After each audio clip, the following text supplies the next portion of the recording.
Seus pais a entregaram como se fosse um objeto, só porque não podia ter filhos. Mas um guerreiro Apache, despedaçado pela perda, a viu chorar e entendeu no instante, ela era a mãe que seus 3 filhos estavam esperando. Ano de 1911. Região fronteiriça entre o Novo México e o sul do Texas. A poeira ardia sob o sol da justiça, e nem mesmo os cactos pareciam querer continuar vivos. Em meio àquela paisagem seca e teimosa, uma carroça avançava arrastando algo mais do que madeira, e trazia uma mulher que nem filhos sabia dar, vendida como se vende o que já não serve.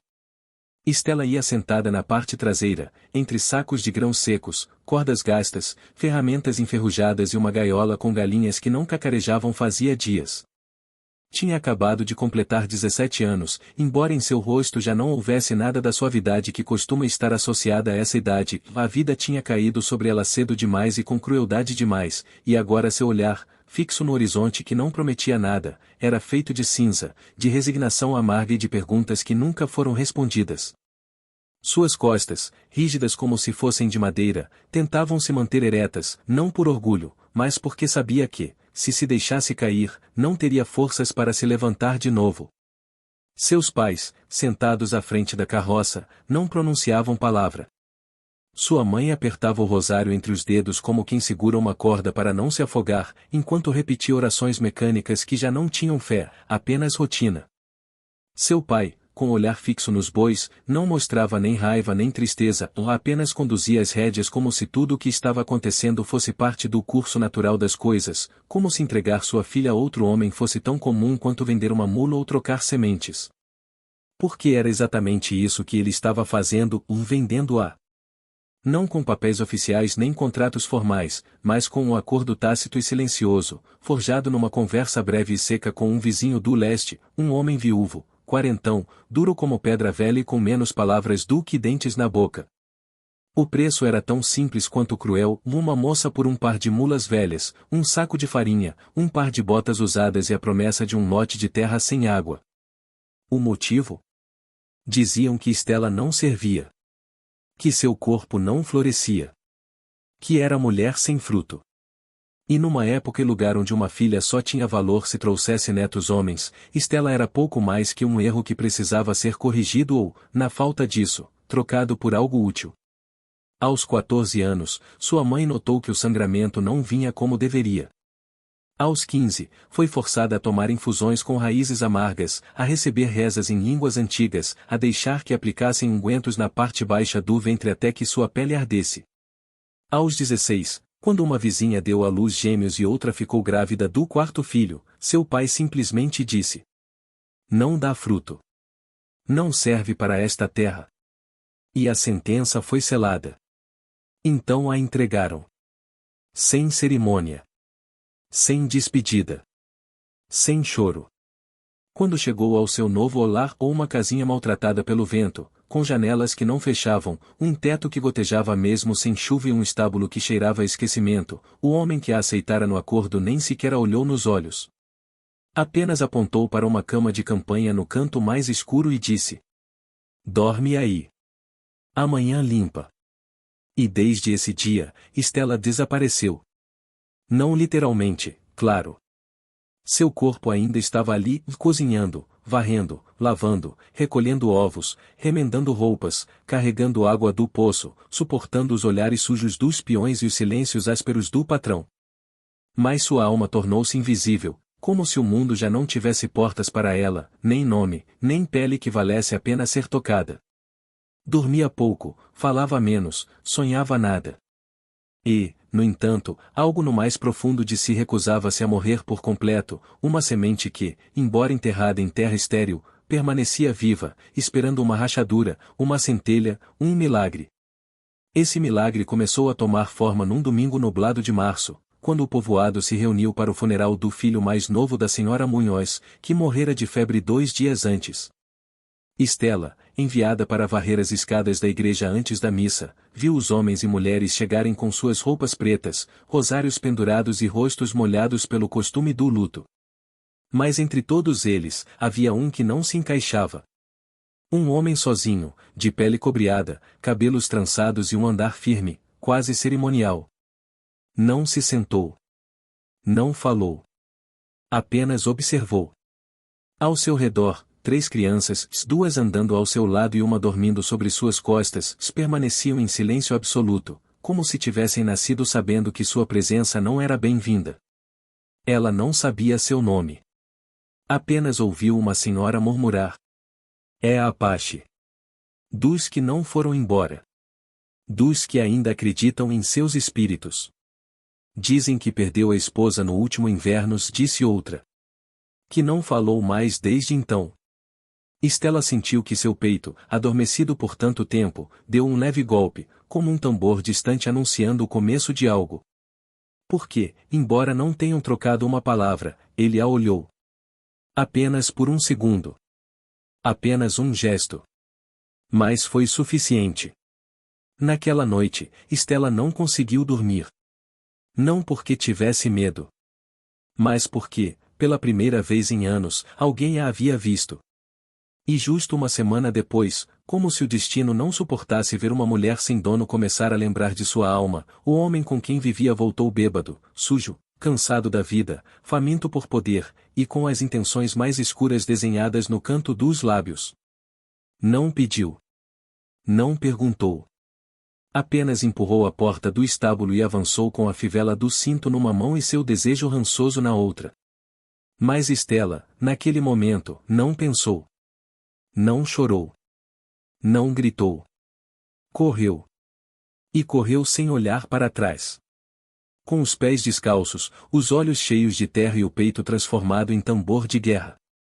Correu para lugar nenhum. E sem saber, correu para ele. Porque, ao pé da árvore seca onde o vento jamais soprava, ele já a estava esperando. O Apache. Não com armas. Não com perguntas. Apenas com seu silêncio. E com 3 crianças olhando para ela como se já soubessem que ela era a que faltava. Vens, disse ele, com voz baixa, firme, sem urgência. E Stella, quebrada, ensanguentada, vazia. Deu o passo. E nesse passo, começou a se reconstruir. A noite que a acolheu não era como as outras. Não tinha lua, nem estrelas, nem sequer o zumbido habitual dos grilos que costumavam acompanhar a escuridão daquelas terras fronteiriças. Era uma noite quieta, fechada sobre si mesma, densa como se o céu tivesse decidido guardar silêncio diante do que estava prestes a nascer. O ar tinha aquela textura que anuncia uma mudança, e não exatamente frio, não totalmente quente, mas suspenso, detido na respiração dos espíritos que observam desde o invisível. Stella caminhou atrás daquele homem, que ainda não tinha nome em sua mente, com as pernas tremendo de cansaço e medo, mas também por algo mais antigo, mais profundo, da certeza muda de que algo em sua vida, algo que até então estivera enterrado sob camadas de resignação e cinza, acabará de despertar. As crianças não falavam, mas a olhavam de relance, com aquela mistura de desconfiança e desejo que tem os pequenos que já perderam demais para acreditar facilmente, mas que ainda guardam um cantinho quente onde a esperança insiste. O acampamento onde viviam não era um lugar permanente. Nada ali era. Estava escondido entre as fendas de uma colina, junto a um riacho que mal murmurava e árvores tortas pelo vento, como se a natureza também tivesse aprendido a se curvar para resistir. A choupana era uma estrutura simples, erguida com galhos, barro, couro endurecido e paciência. Dentro, havia pouco, uma manta de pele grossa, um fogareiro apagado, algumas vasilhas com milho seco, um pingente de penas sobre a entrada e, num canto, um tamborzinho velho, rachado de lado. Ele não disse nada quando chegaram. Apenas estendeu o braço em direção à manta e depois, sem pedir permissão nem oferecer explicação, foi até um canto onde começou a moer grãos numa pedra redonda. Stella não sabia se devia sentar, falar, chorar ou fugir novamente. Mas suas pernas decidiram por ela. Caiu de joelhos, não como gesto de submissão, mas como quem finalmente para de fugir. Sentiu o calor da terra sob as palmas, o peso de seu corpo finalmente sustentado por algo que não fosse o medo. E então, sem querer, sem esperar, chorou. Mas não como antes. Não em silêncio. Não prendendo a respiração. Chorou com som, com peito, com garganta. Como se o choro fosse uma língua que ela havia esquecido como usar, e de repente se lembrasse de tudo. Ele não se aproximou. Não a tocou. Mas parou de moer. E deixou que ela chorasse. Essa foi sua primeira promessa. Durante os primeiros dias, ninguém lhe perguntou nada. Ninguém a obrigou a nada. Ela mesma, acostumada a servir, buscava tarefas para preencher o vazio de tanto tempo sem voz, acendia o fogo, limpava com galhos secos, arrumava as mantas, deixava o milho de molho, remendava com linha grossa as roupas rasgadas das crianças. No começo, eles a observavam de longe, atentos a cada movimento, quase como se suspeitassem que ela desapareceria a qualquer momento. Mas pouco a pouco, uma mudança imperceptível foi acontecendo. A menina mais nova começou a se aproximar com uma flor na mão. O do meio, curioso, mostrou-lhe um besouro brilhante que havia encontrado sob uma pedra. O mais velho, silencioso como o pai, ofereceu-lhe sua tigela na hora da comida, sem pedir nada em troca. Estela não entendia o que estava acontecendo. Não sabia por que seu corpo começava a parecer menos estranho, porque as noites já não a enchiam de medo, porque o silêncio daquele homem, que ainda não lhe dizia seu nome, não pesava, mas trazia paz. Não sabia como podia se sentir em casa num lugar sem paredes, sem relógios, sem cruzes penduradas. Só sabia que algo dentro dela começava a florescer onde antes nada crescia. Uma tarde, enquanto lavava roupas no riacho, o viu se aproximar com uma pequena faca na mão e um pedaço de madeira na outra. Sentou-se ao lado dela e começou a entalhar em silêncio. As lascas caíam na água e se deixavam levar pela corrente como folhas secas. Depois de um tempo, sem olhá-la, falou. Sou Tauari. Esse é o seu nome? Perguntou ela, quase sussurrando. O verdadeiro. O que minha mãe me deu antes de os soldados virem. Não disse mais. Não era necessário. Desde aquele dia, ela começou a chamá-lo por esse nome, que no início parecia estranho na língua, como uma pedra nova na boca, mas que logo passou a soar como algo próprio, algo sagrado. E embora ele ainda falasse pouco, quando falava, cada palavra era como uma semente bem plantada, daquelas que demoram a frutificar, mas quando brotam, criam raízes profundas. 3 semanas se passaram até que Estela, numa manhã qualquer, ousasse perguntar. E a mãe deles? As crianças brincavam por perto. O menor dormia à sombra de uma árvore. Tauari demorou a responder. Depois, disse simplesmente. Morreu no último inverno. De febre. Não quis ir ao médico. Disse que seu espírito já estava partindo. Estela assentiu. Não por entender, mas por respeito. E então se atreveu a dizer, pela primeira vez, algo que nunca havia confessado em voz alta. Meus pais me venderam porque achavam que eu não posso ter filhos. Tauari a olhou por muito tempo. Com aqueles olhos que pareciam ter visto mais morte do que luz. Talvez você não possas, disse, sem pena, sem julgamento. Mas já os tem. Ela piscou. Não soube se ouvirá bem. Ele não repetiu. Apenas se levantou e foi embora. Mas naquele dia, pela primeira vez, Estela se sentiu mãe. Não de sangue. Não por direito. Mas por presença. Por escolha. E quando a noite caiu, com o céu cheio de brasas titilantes, Estela sentou-se sozinha ao lado do fogo e, sem pensar, começou a cantar em voz baixa uma canção que sua avó lhe havia ensinado na infância, uma melodia sem letra, apenas um sussurro rítmico que parecia ter nascido do vai-e-vem do vento entre os galhos. As crianças se aproximaram aos poucos, primeiro em silêncio, depois sentando-se ao seu lado, até adormecerem encostadas em suas pernas. Tauari, desde a sombra, observou. Não disse nada. E naquele instante, aquele breve instante entre canção, respirações lentas e olhos fechados, Estela compreendeu. Não precisava de um útero fértil para ser raiz. Só precisava ficar. A chuva ainda não chegava, mas a terra já a pedia em silêncio. As nuvens se amontoavam sobre as montanhas com a lentidão de quem carrega memórias pesadas, e o ar se adensava como caldo velho. Stella acordou naquela manhã com o pressentimento de que algo, sem dúvida, estava prestes a se romper, embora ainda não soubesse se seria seu corpo, seu coração, o céu ou algum equilíbrio invisível que os sustentava a todos do alto. Naquela época, viviam à beira do rio escondido, um curso estreito e caprichoso que às vezes transbordava sem aviso e, em outras, desaparecia como se nunca tivesse existido. Era um lugar que só alcançavam aqueles que sabiam ler a terra para além dos mapas. O refúgio que haviam construído ali, Sela, Tauari e os três pequenos, era ainda mais modesto que o anterior, mas continha algo que Stella jamais conhecera em nenhum outro lugar do mundo, o pertencimento. Pela primeira vez em sua vida, o barro entre seus dedos não era castigo, nem o silêncio o era. Não havia vozes a apressá-la, nem insultos disfarçados de ordens. Só estavam eles, juntos, fazendo do dia uma corrente de momentos construídos com as mãos, o corpo, a paciência e um afeto que crescia devagar, como raiz que penetra fundo sem fazer barulho. Naquele dia, Stella se inclinava sobre um cesto cheio de folhas de milho, preparando a mistura para os tamales, quando ouviu o choro da menina mais nova. Correu, ainda com a massa nos dedos, e a encontrou junto ao riacho, com o joelho ralado e o olhar trêmulo.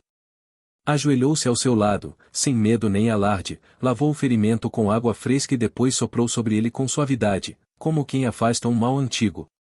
"Dói muito?" perguntou em voz baixa. A menina assentiu.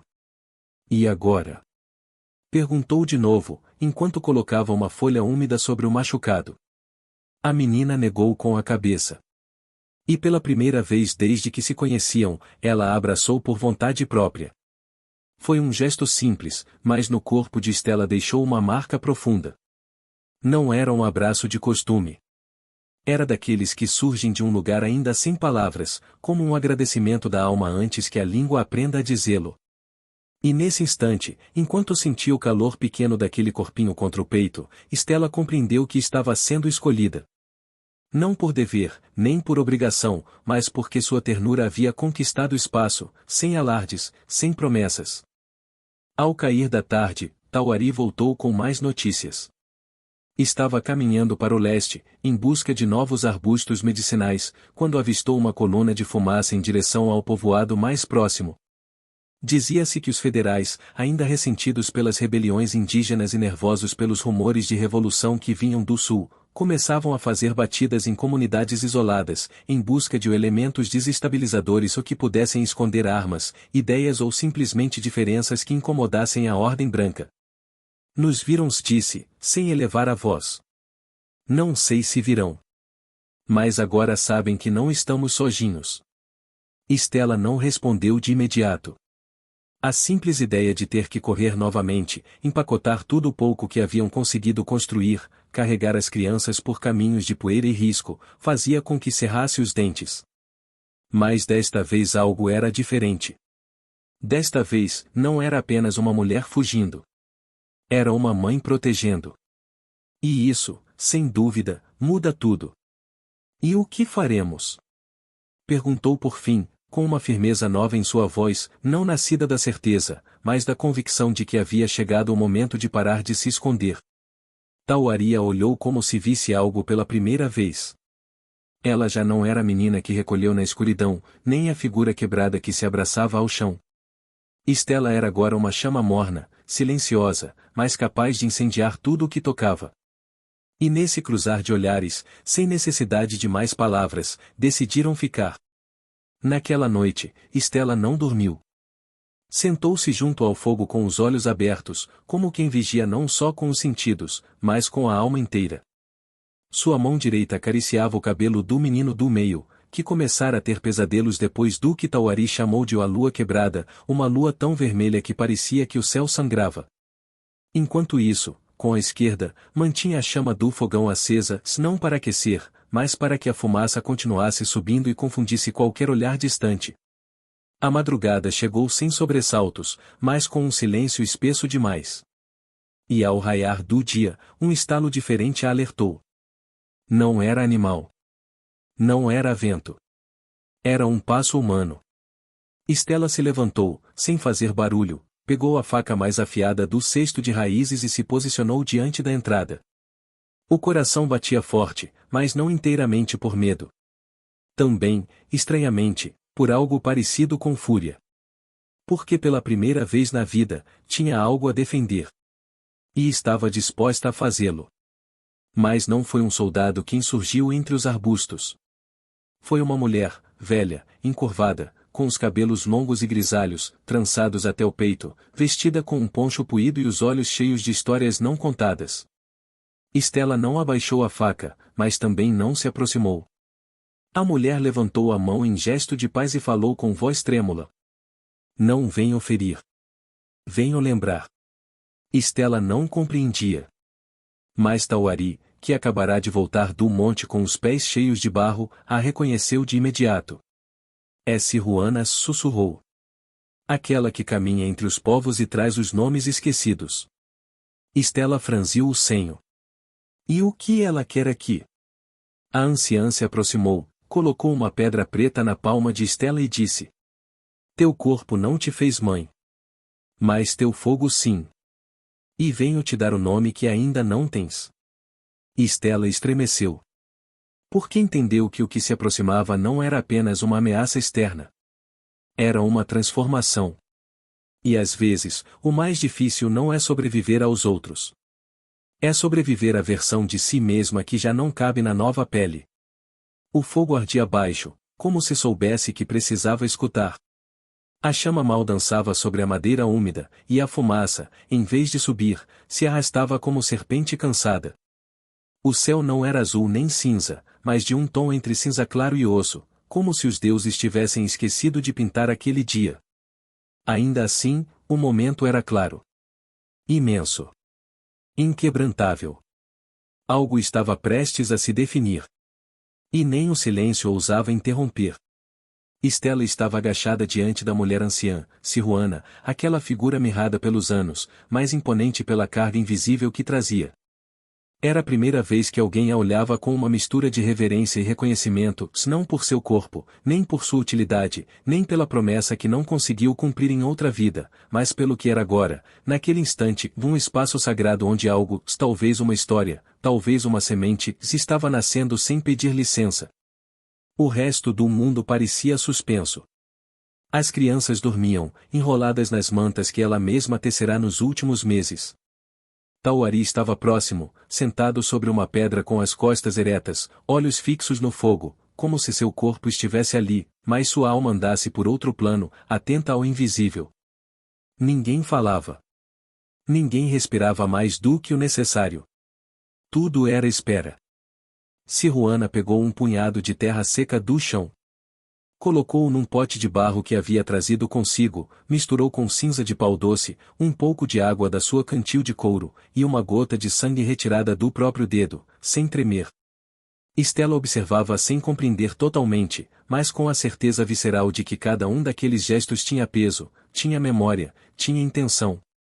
Esse barro não é para te moldar, disse a anciã enquanto mexia devagar. Não vim te dar forma. Vim devolver tua raiz. Estela sentiu uma fisgada no peito. Não era dor. Era mais como um eco, como se uma parte muito antiga e silenciosa dela se reconhecesse nessas palavras. As mulheres que não parem filhos com o corpo, continuou Siruana, com voz profunda, às vezes dão à luz com a ternura, com a raiva, com a resistência. E tu pariste um lar. Deste leite sem ter sido mãe. Deste fogo sem ter sido deusa. Deste nome sem ter tido um. A anciã mergulhou os dedos na mistura do pote.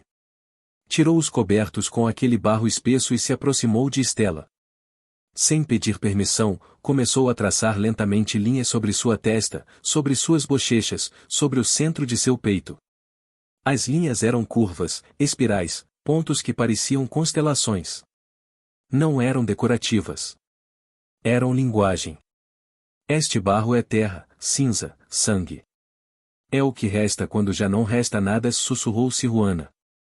E tu permaneceste. Por isso és digna. Estela engoliu em seco. Não podia falar.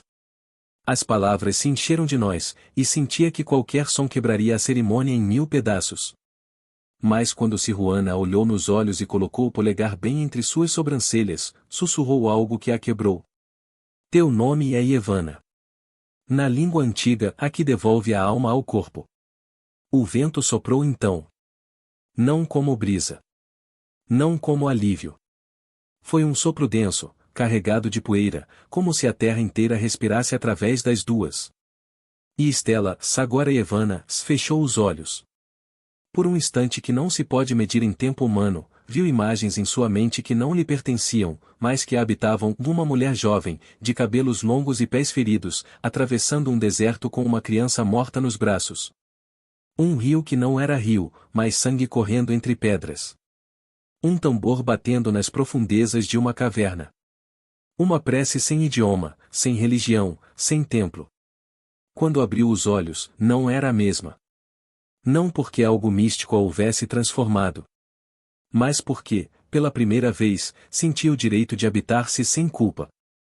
Naquela noite, já sem rituais, enquanto as crianças dormiam e Sirruana descansava com o corpo vencido sobre uma manta perto do fogo, Tauari se aproximou com passos lentos, como quem teme perturbar um novo equilíbrio. Sentou-se ao lado dela sem olhar diretamente, apenas deixando que o calor compartilhado falasse por ele. Estela, saindo em transe, o observou por alguns segundos e depois disse, com voz baixa, rouca, quase um sussurro. Tu também tens um nome que não usas. Ele sorriu levemente, um gesto breve, mas sincero. Sim, disse por fim. Mas esse foi o nome que o homem que me ensinou a matar me deu. E eu quero esquecê-lo. Então eu te darei um novo, respondeu ela, sem pensar. Qual?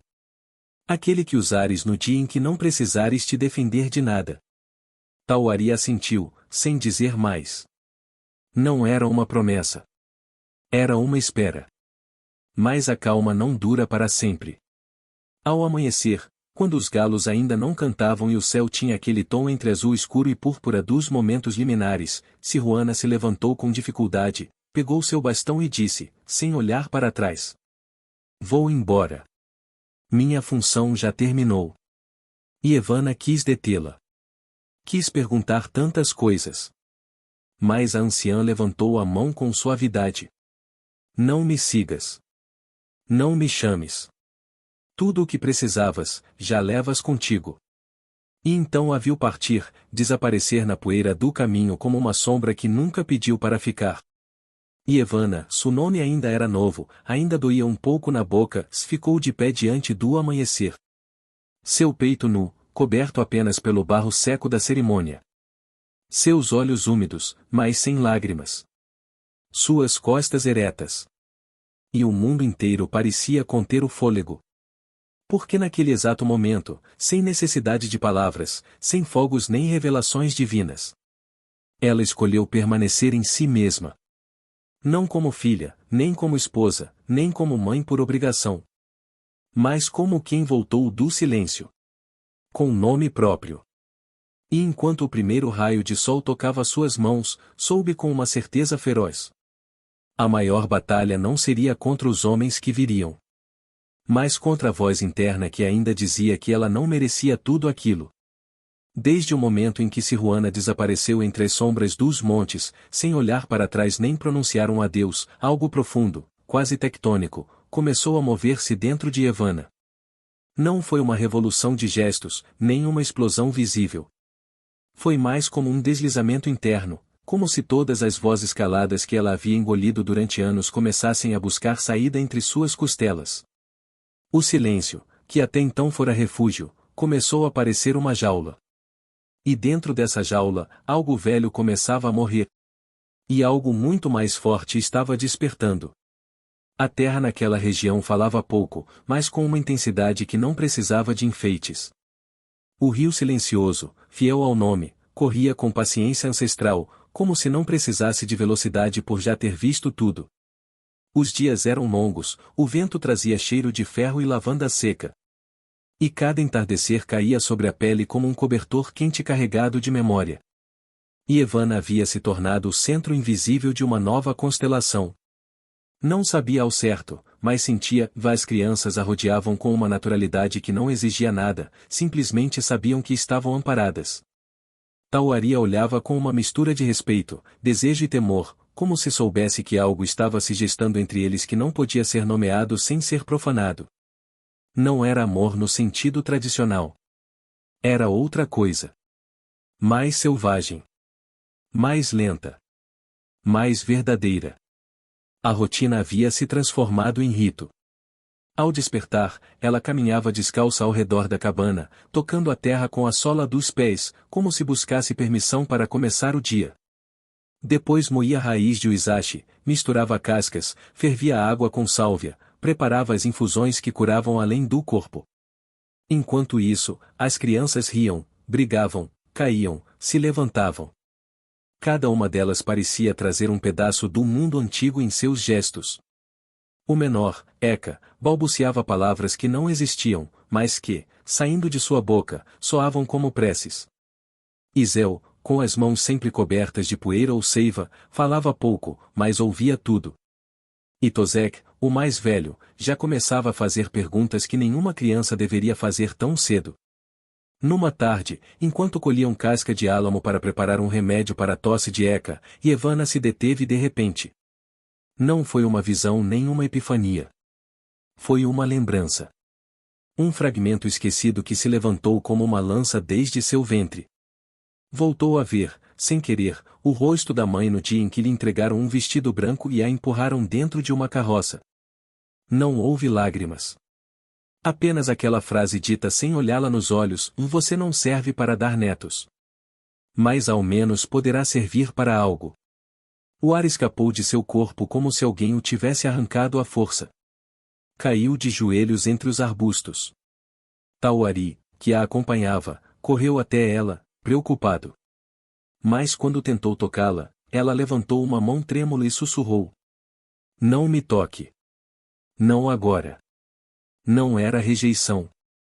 Era súplica. Porque naquele instante, Ivana não estava no presente.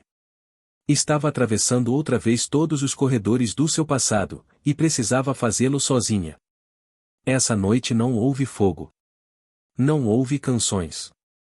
As crianças dormiram cedo, talvez porque soubessem, em sua inocência mágica, que havia algo pesado no ar.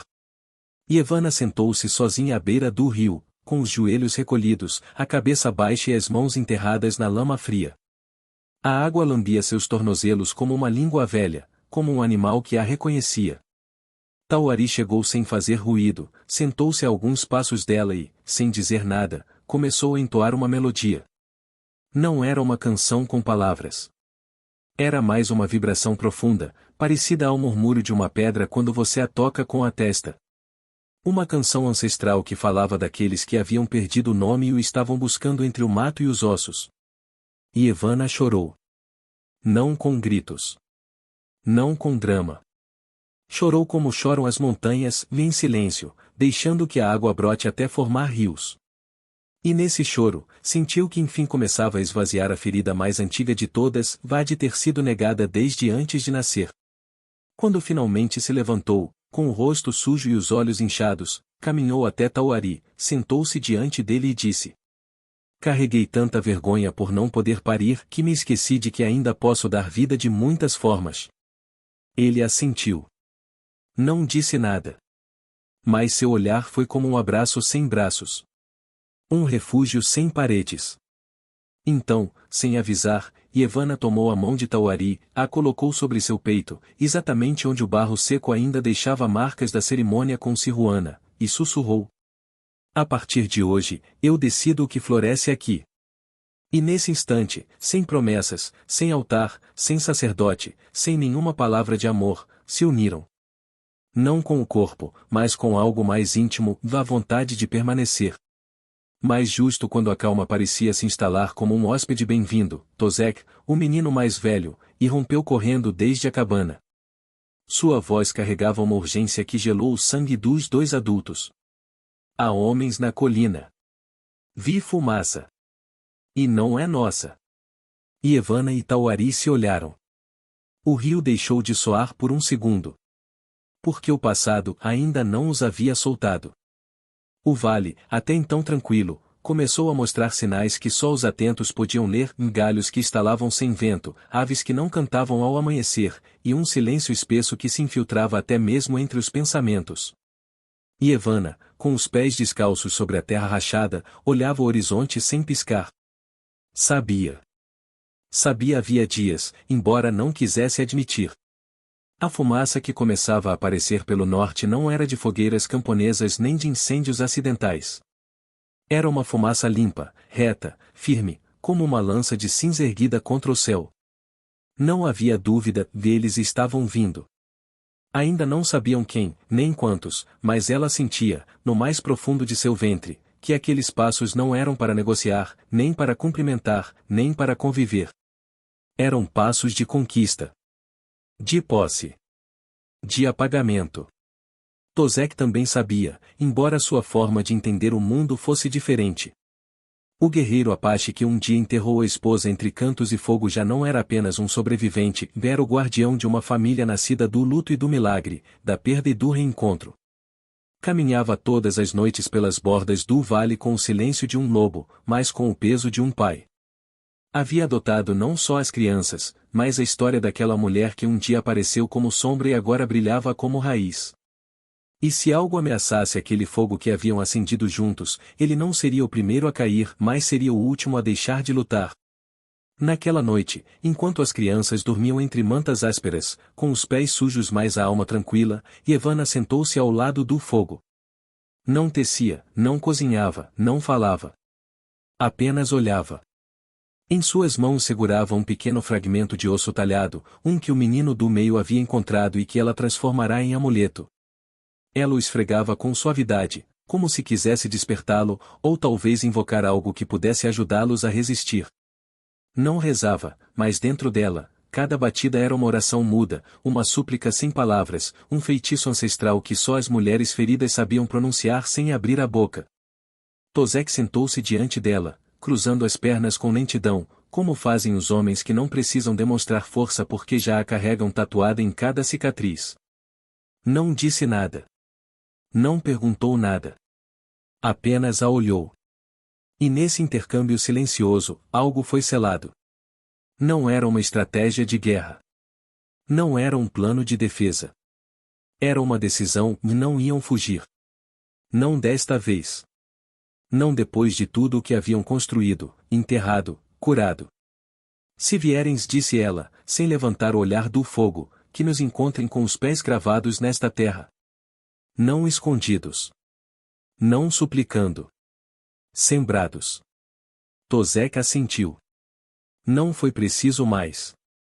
Nos dias seguintes, começaram a reforçar os muros da cabana, a enterrar alimentos, a preparar armadilhas. Não era medo o que os movia, era amor.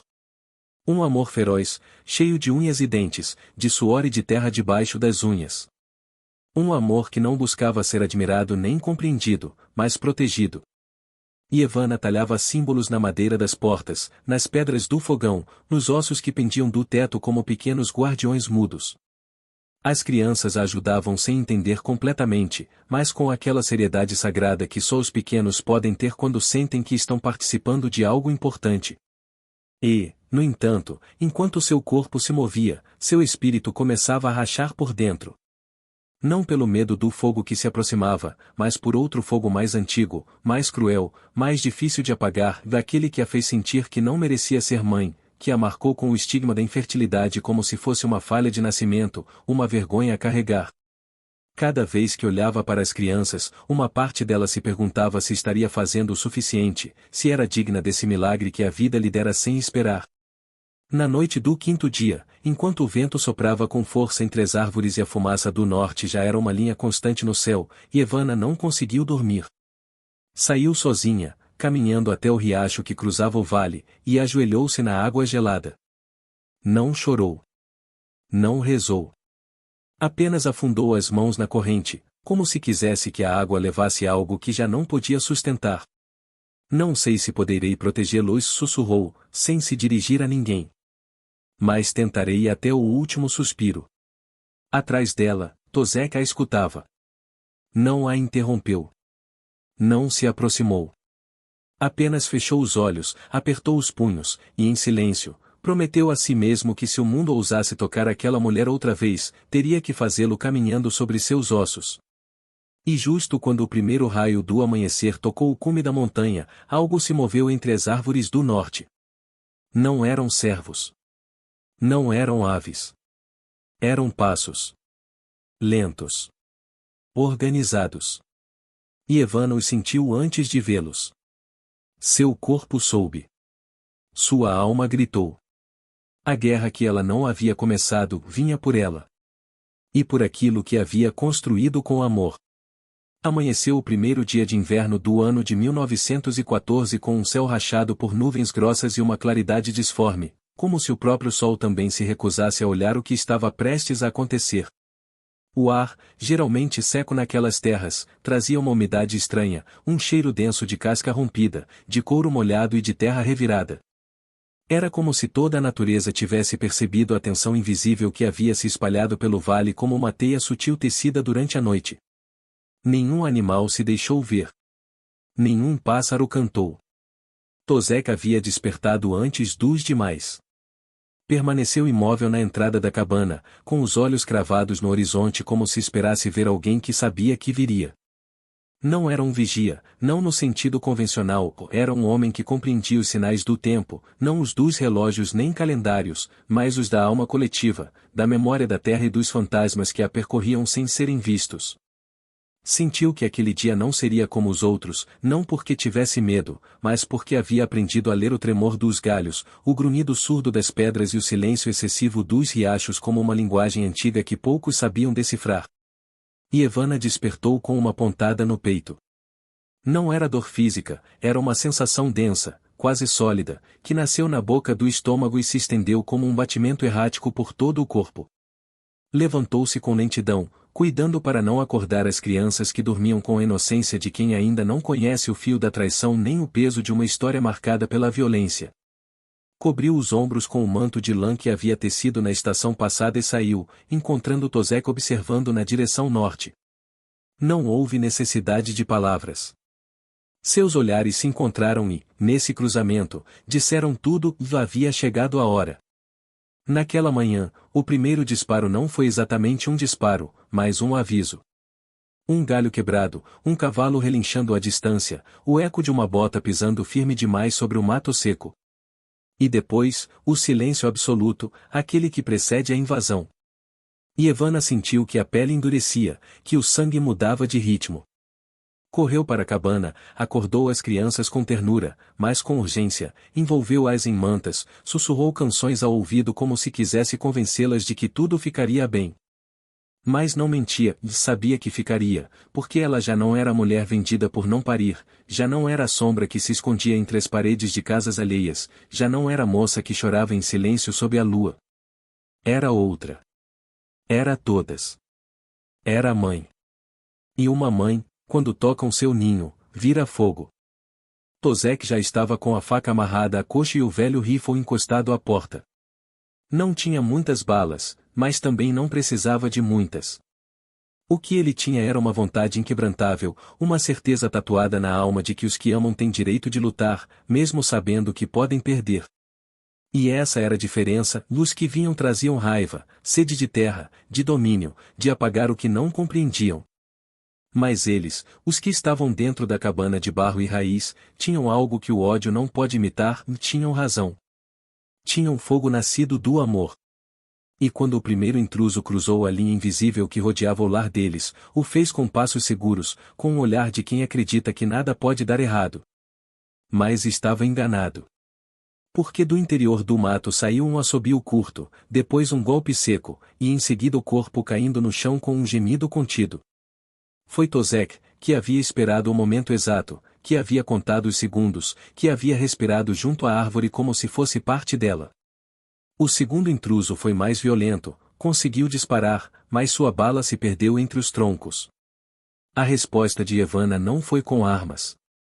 Foi com o grito. Um grito tão antigo que parecia não ter língua, um brado que fazia vibrar o peito de quem o escutava, uma voz carregada de todas as mulheres silenciadas por séculos, uma voz que quebrava vidros mesmo sem haver janelas.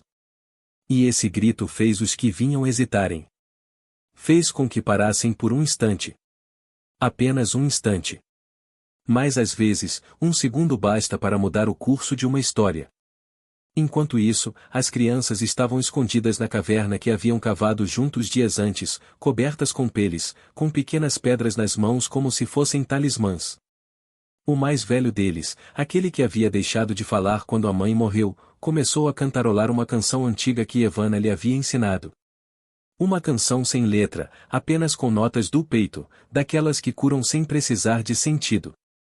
E ali, entre fogo, gritos, pedras e raízes, começou a defesa do impossível.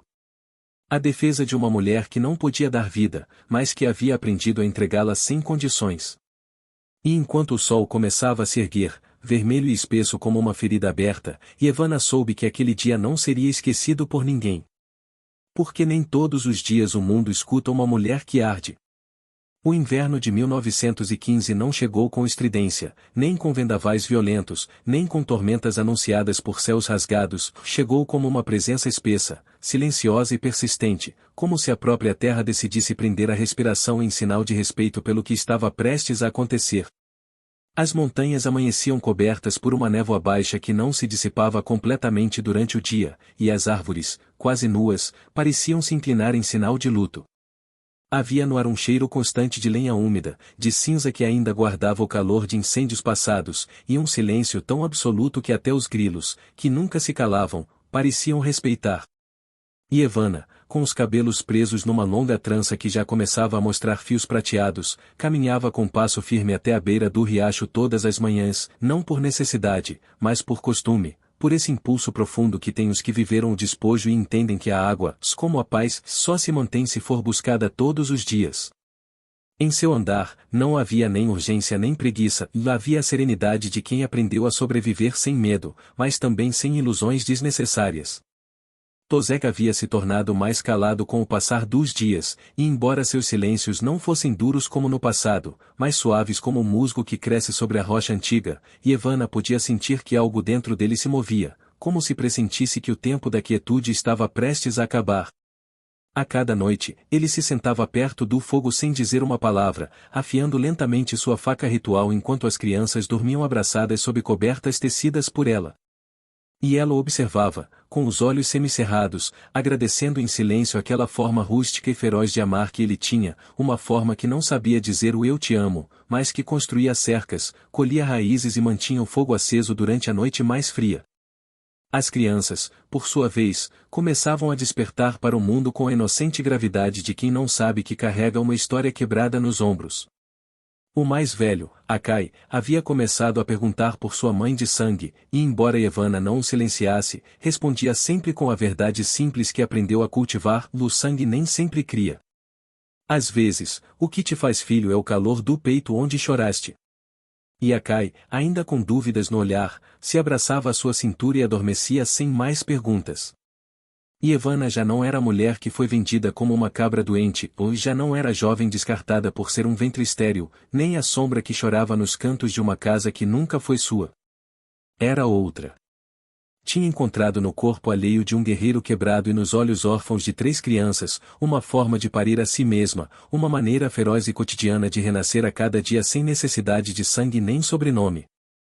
Mas a calma não dura muito quando o passado ainda tem mãos. Naquele dia, enquanto colhia casca seca perto do Monte Baixo, ouviu um som diferente. Não era um animal. Era o rangido de um sapato que não pertencia àquela paisagem, um andar desajeitado e deslocado, como o de alguém que caminha entre o sagrado sem compreender que tudo ao seu redor está vivo. Virou-se com o coração apertado e o machado na mão, e então viu um homem magro, vestido com roupas novas demais para aquele ambiente, com um chapéu de aba curta e uma cicatriz que lhe cruzava o rosto como uma assinatura maldita. Não tinha armas visíveis, mas seus olhos eram daqueles que disparam sem pólvora. Procuro a mulher que foi vendida em San Miguel's, disse, como se aquelas palavras fossem uma sentença e não uma saudação. E Evanna não respondeu. Não porque lhe faltassem palavras, mas porque soube no instante que aquele homem não merecia nenhuma. Entendeu, sem que ele dissesse, que vinha da parte de seu pai ou de alguém como ele, desses que acreditam que o sangue é uma corda que nunca se corta, que os corpos podem ser vendidos, mas devem sempre voltar quando chamados, que uma mulher, por mais que tenha renascido, ainda deve obediência a quem a gerou. Dizem que teu pai está doente, continuou o homem, com voz oca. Que se arrepende. Que quer te ver antes de morrer. E ela, que já havia chorado todas as lágrimas possíveis por esse homem, que havia enterrado seu sobrenome sob terra fértil e o regado com suor, sangue e leite dado a filhos alheios, simplesmente olhou nos olhos, e sem elevar a voz, disse: Diga a eles que a filha que venderam morreu no dia em que a marcaram como égua estéril. A mulher que está aqui não lhes pertence. Nunca mais. O homem pareceu querer responder, mas não o fez. Algo em seu olhar mudou, como se tivesse percebido que aquele lugar, aquele círculo de terra onde as folhas caíam em paz e a fumaça do fogo cheirava a verdades, não podia ser profanado. Partiu sem dizer adeus, e o silêncio voltou a cair, mas desta vez não como sombra, e sim como um canto apagado. E Evanna permaneceu ali, com o machado ainda na mão e o coração batendo em um compasso novo, sabendo que o passado sempre tenta voltar, mas também sabendo, com cada osso do corpo, que ela já não pertencia a ele. Porque a terra que sangrou com ela e agora começava a florescer. E ao cair da noite, quando Tozek voltou com um galho de espinheiro e, sem necessidade de palavras, a olhou nos olhos, ela soube que algo novo estava prestes a brotar entre eles, uma semente que ainda não tinha nome e mais que estava prestes a germinar. O amanhecer daquele dia não trouxe cantos de aves nem brisa fresca entre as árvores. O que trouxe foi um calor surdo, denso, que se agarrava à pele mesmo antes de o sol surgir por trás das montanhas. Era um daqueles amanheceres que não anunciam esperança, mas tensão ou uma espera quente e pegajosa que se infiltra por debaixo das roupas e dos pensamentos. E Evanna despertou antes dos demais, com o coração batendo na garganta, como se alguém tivesse gritado seu nome em um sonho e ela não pudesse lembrar quem foi. Sentou-se à beira do catre rígido, tocou o chão com os pés descalços, por alguns segundos, não fez nada. Apenas respirou. No centro da choça, Tozek dormia com as crianças abraçadas ao seu peito, como ramos trepando num tronco velho e forte. O fogo havia diminuído durante a noite, mas ainda restavam brasas vivas entre as cinzas, e o cheiro de madeira queimada era tão familiar que já nem o notavam. Lá fora, a terra rangia sob o peso do calor e de algo mais, uma presença invisível, uma inquietação que não se podia nomear, mas que fazia até os insetos se moverem mais devagar. E Evanna se levantou e saiu sem fazer barulho. Caminhou até o riacho, mergulhou as mãos na água e sentiu que estava mais morna do que o normal. Observou o céu. Não havia nuvens. Não havia vento. Apenas um azul espesso, imóvel. Uma quietude que pesava. Uma antecâmara. E então ela ouviu. Ao longe, não como um rugido, mas como um tambor abafado, cascos. Cavalos. Muitos. Vindo do sul. Não eram comerciantes nem viajantes. Era um passo firme. Coordenado. Aprendido. Tropas. Correu de volta à choça. Acordou Tozek com uma única palavra. Estão vindo. O guerreiro abriu os olhos no mesmo instante e, sem perguntar nada, levantou-se, calçou as botas e começou a preparar as crianças. O menor chorou ao sentir a mudança de energia, mas foi acalmado por um abraço firme. Ninguém falou. Não era necessário. Em menos de uma hora, estavam prontos para partir. Não com desespero, mas com a calma sábia de quem já foi perseguido antes e entende que o verdadeiro inimigo não é o que ataca primeiro, e sim o que te faz renunciar ao lar sem lutar. Mas desta vez, Evanna não queria fugir. Desta vez, o fogo não era uma ameaça, era um chamado. Lembrou-se da figura do homem do dia anterior. Lembrou-se da forma como ele a olhou, como se sua própria existência fosse um insulto à velha ordem. E lembrou-se de seu pai. E de sua mãe. E da mulher de olhar cortante que a chamou de barriga morta ou antes de vendê-la. Tudo isso estava dentro dela. Não como um peso, mas como uma faísca. E Evanna voltou ao interior da choça. Pegou seu colar de espinhos secos, o que havia trançado durante seu primeiro inverno com Tozek. Colocou-o como se fosse uma armadura. Depois, abriu o baú de barro onde guardavam as oferendas. Tirou o tambor de pele de veado que Cineia, a anciã do norte, lhe havia dado antes de morrer. Pendurou-o à cintura. Não vamos nos esconder, disse finalmente. Desta vez, vamos ser vistos. Tozek, que sempre foi sombra entre os galhos, assentiu. Colocou no filho mais velho um amuleto feito com penas de corvo. No menor, uma pedra talhada em forma de espiral. Depois, olhou para Evanna e, pela primeira vez desde que se conheceram, lhe disse em voz alta: És a fenda onde nasceu meu fogo. E ela não respondeu. Não com palavras. Apenas com os olhos cheios de algo mais antigo que o amor. Algo que vinha de muito longe.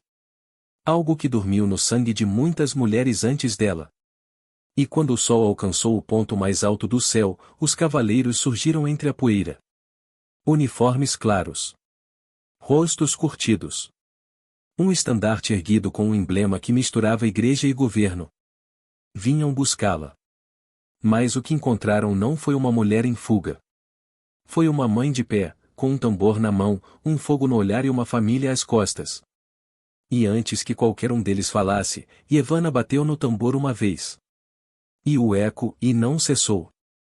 O céu, naquele amanhecer que parecia não ter pressa de chegar, estava coberto por um véu de nuvens pesadas, como se a própria terra contivesse o fôlego antes de dar lugar a algo sagrado. A brisa, que normalmente trazia consigo o murmúrio leve do riacho próximo, naquela manhã estava muda, espessa, carregada de uma eletricidade sutil, quase imperceptível, que arrepiava a pele e fazia tremer as folhas mais altas dos carvalhos espalhados pela planície. No meio daquele silêncio carregado de pressentimento, Adira, com os pés descalços e o cabelo solto caindo pelas costas como uma cascata escura, levantou-se antes de todos, caminhou devagar entre a névoa matinal e parou na beira da clareira onde o fogo, já transformado em um círculo de brasas vermelhas, ainda respirava com vida própria. Seu corpo, marcado por cicatrizes que o tempo começava a aceitar como parte da paisagem da pele, não mostrava nenhum traço de fraqueza.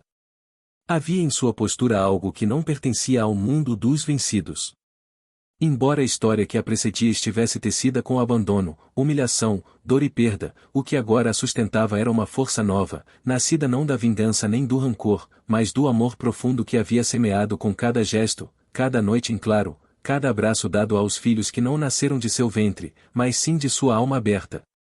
Ania se aproximou em silêncio, com o andar calmo de quem aprendeu a ler a linguagem do vento e do coração. Não disse palavra, não precisava.